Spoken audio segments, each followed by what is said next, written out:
Bonjour à tous, on se retrouve pour la deuxième étape du GNT, direction l'hippodrome de Salon-de-Provence. J'espère que tout le monde va bien, très heureux de vous accueillir comme chaque jour sur ma chaîne YouTube, hein, vous le savez, on like, on partage, on laisse des commentaires, on like même quand je donne aucun chevaux à l'arrivée du quintet dominical hier du côté d'Auteuil. Par contre, j'ai reçu beaucoup de messages d'un côté ou de l'autre, mais ceux qui m'ont soutenu, franchement, respect à vous. Je vous en remercie. On vise les 1500 comme chaque jour sur la chaîne YouTube. On va retrouver les résultats donc du week-end samedi et dimanche. Un samedi meilleur que par rapport à celui de dimanche. Base gagnante, dernière minute, beaucoup de simples.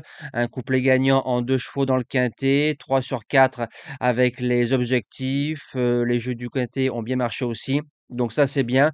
Dimanche, ça a été beaucoup moins bien. Un gros bide dans le quintet, course par course du côté d'Agen qui était difficile au papier, mais on finit bien la journée avec Icar du Béryl qui s'impose à 6 contre 1, sans ambition, qui était notre dernier objectif de la journée. C'est parti pour la sélection du GNT 2025 du côté de Salon de Provence. Alors, ce qu'il faut savoir, hein, 3000 mètres, 16 partants, 9 devant, 7 au 25 mètres, en réunion à course 1, départ 13h55. J'ai regardé un peu la météo. Donc aujourd'hui, lundi, il y a des pluies, mais mardi, mercredi, il fait beau. Donc théoriquement, on devrait avoir une belle piste.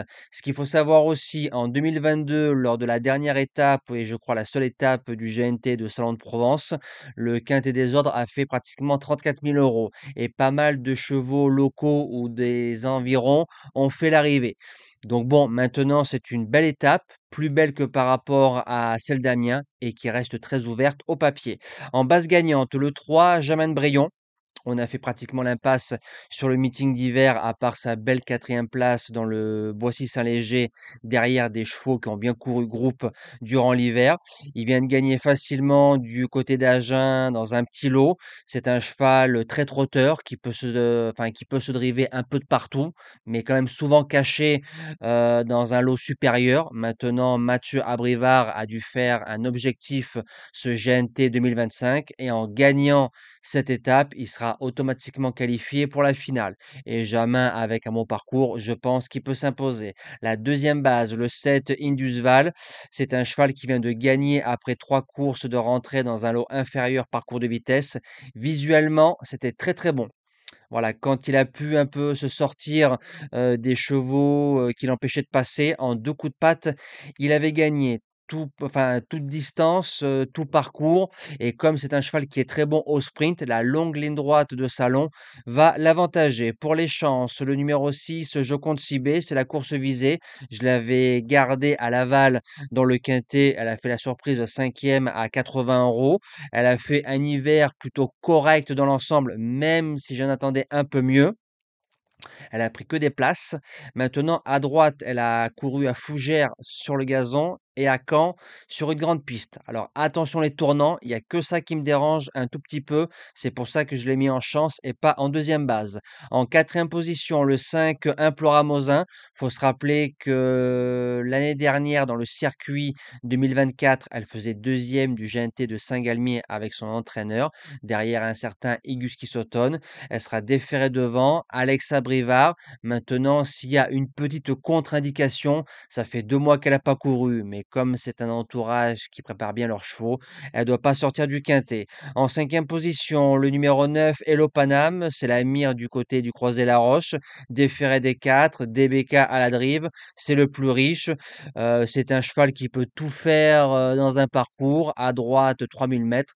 Tous les feux sont au vert. En sixième position, le co-favori, ou peut-être le grand favori, mais je pense plutôt le co-favori. Il rend 25 dans un lot supérieur. Par contre, à Amiens, devant, il a gagné très facilement. Il a balayé l'opposition et je me dis qu'en 5-6 chevaux, il peut se garder sans problème. Septième position, ce sera un peu ma surprise dans ce quintet-là. Le numéro 4, Fameux Saxe. C'est un cheval qui a 3 sur 4 sur la piste de Salon de Provence. Il a déjà réussi à plusieurs reprises sur le parcours. Il est très bon droitier. Il peut aller devant. Et un Roubaud qui arrive à 15 ou 20 euros en sous-marin dans un quintet, je m'en méfie. Et je termine. Alors, j'ai longuement hésité, voilà, entre Idyll Express et Gold Star. J'ai gardé Idyll parce que Idyll, ça fait 2 fois que je la donne en base gagnante, quatrième à Cannes-sur-Mer et distancée du côté de Laval. Donc, je ne suis pas dans le bon tempo. C'est une bonne jument. Elle a moins de références à droite. Normalement, ça va rouler et la longue ligne droite va l'avantager.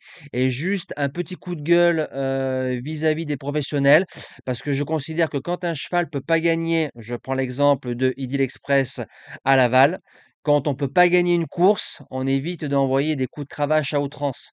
Parce qu'il faut respecter un peu les parieurs. Idyll aurait au moins fini dans les 4 premiers, du coup distancé. Et je trouve que c'est un peu dommage vis-à-vis des joueurs. Et comme les enjeux continuent à chuter, je pense qu'il faudrait un peu se poser des questions parfois et de respecter un peu plus la team parieur. Voilà. Maintenant, c'est pas en mal ce que je dis. C'est comme le foot, hein, quand on peut pas gagner un match, on évite de perdre le match. Voilà.